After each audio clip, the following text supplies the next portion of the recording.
All welcome to my channel. Today నేను SSC MTS syllabus explain చేస్తాను. Exam pattern plus syllabus, preparation strategy. ఇక CBT exam pattern చూద్దాం. Session 1, session 2 sessions ఉంటాయి. వేరు టైమింగ్స్లో ఉంటాయి అనుకుంటారేమో, కాదు, ఒకే పేపరు, కాకపోతే సెషన్స్ 2. సెషన్ 1 వచ్చేసి numerical and mathematical ability, 20 questions, 60 marks. Second, reasoning ability and problem solving, 20 questions, 60 marks. 45 minutes ఇస్తారు టోటల్. ఈ సెషన్ క్లోజ్ అవ్వగానే సెషన్ 2 ఓపెన్ అవుతుంది. సెషన్ 1 ఓన్లీ క్వాలిఫైయింగ్, మెరిట్కి తీసుకోరు, జస్ట్ క్వాలిఫైయింగ్ అంతే. సెషన్ 2 మనకి మెయిన్ జాబ్ రావాలంటే general awareness, English language and comprehension, 25 questions, 75 marks. English కూడా 25 questions, 75 marks, same 45 minutes. Total 50 questions, 150 marks. Session 2 వచ్చేసి జాబ్ వస్తుందా రాదా అనేది డిసైడ్ చేసేది ఈ మార్క్సే. 150కి మనకి అట్లీస్ట్ 130+ వస్తే జాబ్ వచ్చే ఛాన్సెస్ ఉంటాయి. 45 minutes ఉంటుంది మనకు టైము. ఈ 2 జస్ట్ క్వాలిఫై అయితే చాలు. Numerical, mathematical ability, reasoning ability, ఈ 2 క్వాలిఫై అయితే చాలు. టోటల్ 40 questions కాబట్టి దీంట్లో అట్లీస్ట్ 30 questions అటెంప్ట్ చేయగలిగితే మనం క్వాలిఫై అయిపోయినట్టే. మెయిన్ ఫోకస్ అంతా వీటి మీద చేయాలి మనం. General awareness, English language and comprehension.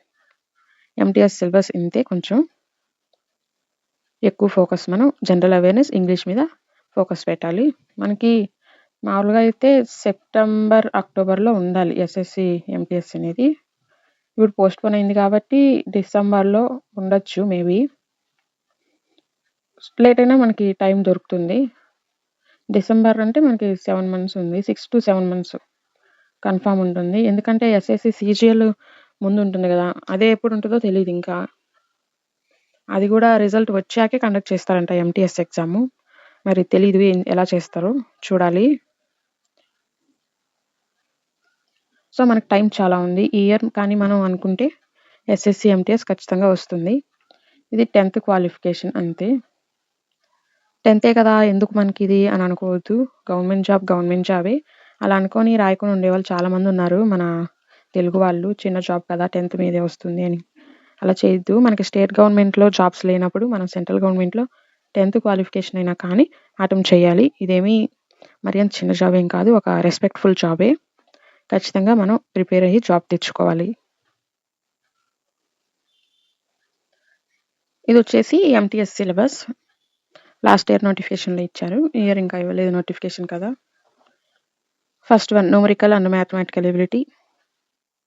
ఇందులో integers and whole numbers, LCM and HCF, decimals and fractions, relation between numbers, fundamental arithmetic operations, BODMAS, percentage, ratio and proportion, work and time, direct and inverse proportions, averages, simple interest, profit and loss, discount, area and parameter of basic geometric figures, distance and time, lines and signals, interpretation of simple graphs and data, square and square roots. ఇంతే సిలబస్లో ఏ topics ఇచ్చారో అవి చూసుకుంటూ prepare అవ్వండి. Next one reasoning ability and problem solving.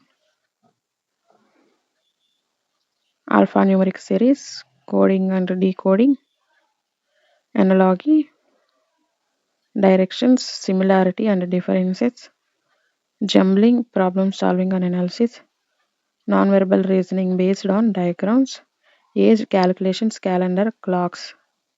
Reasoning syllabus ఇది. General awareness,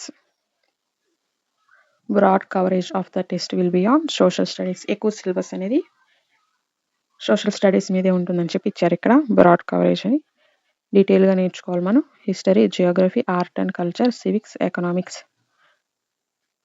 general science and environmental studies up to 10th standard పర్టికులర్గా ఇచ్చారు వాళ్ళు.